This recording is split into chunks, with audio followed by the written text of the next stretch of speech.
says that they're up all night, we will show you that this is an dreaming about a better life. Oh yeah, they wanna move out to a quiet place, a bigger house for a better stay. Oh yeah, sewing her husband's shirts. While she was engaged and looking at the snow, she pricked her finger, and 3 drops of blood fell on the snow. Say no more when you walk through my front door.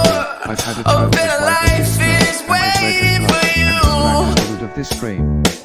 Shortly thereafter, a little daughter came to her, who was as white as snow, and her cheeks red as blood, and her hair as black as ebony. So out with the old, let's make your dreams come true. So here's the brand new.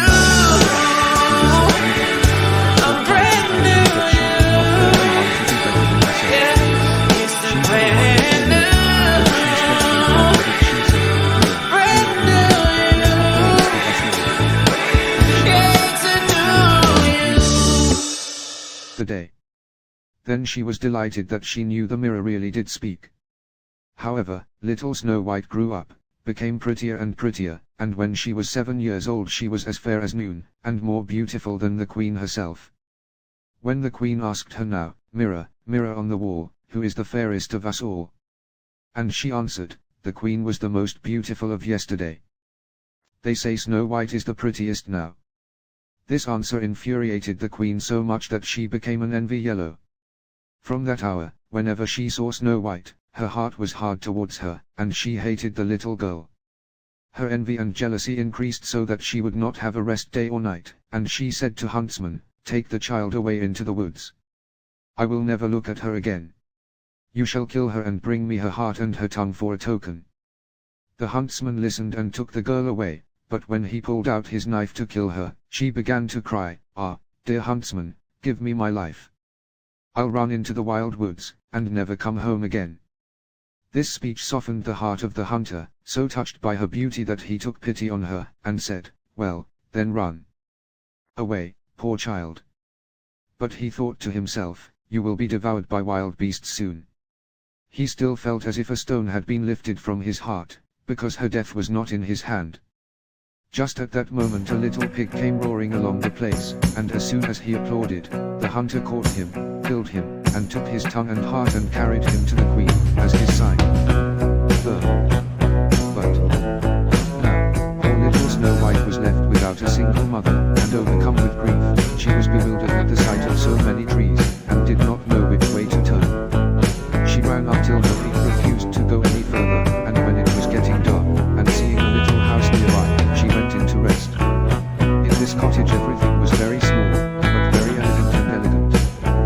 The middle was a small table with a white cloth on it, and on it were 7 small plates, each plate with a spoon, a knife and a fork, and there were also 7 small cups. Against the wall were 7 little beds arranged in a row, each covered with crisp white sheets.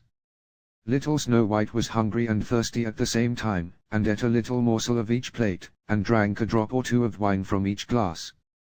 For she did not wish to take anyone's portion entirely. Then, because she was very tired, she lay herself down on one bed, but it was not suitable. I tried again, but that was too long, the 4th was too short, the 5th too hard. But the 7th was just something. And so absorbed in it, she went to sleep, and took her prayers as usual. When darkness fell, the owners of the hut returned to their homes, 7 dwarfs, who dug in the mountains in search of gold and silver. They first lit 7 small lamps, and they saw at once, because they lit up the whole room, there was someone there, for everything was not in the order in which they left them. The first asked, "Who was sitting in my seat?" The second, "Who was eating off my plate?" And the third said, "Who will bite my bread?" Fourth, "Who was in my porridge?" Fifth, "Who was interfering with my thorn?" And the 6th grumbled, "Who cuts with my knife?" The 7th said, "Who drinks from my cup?" Then the first question, which he looked around, began again. "Who was lying on my bed?" he asked, because he saw the sheets turned upside down. At these words the others came, looked at their beds and also shouted, "Someone was lying on our beds." But the little 7th man, who ran towards him, saw Snow White sleeping.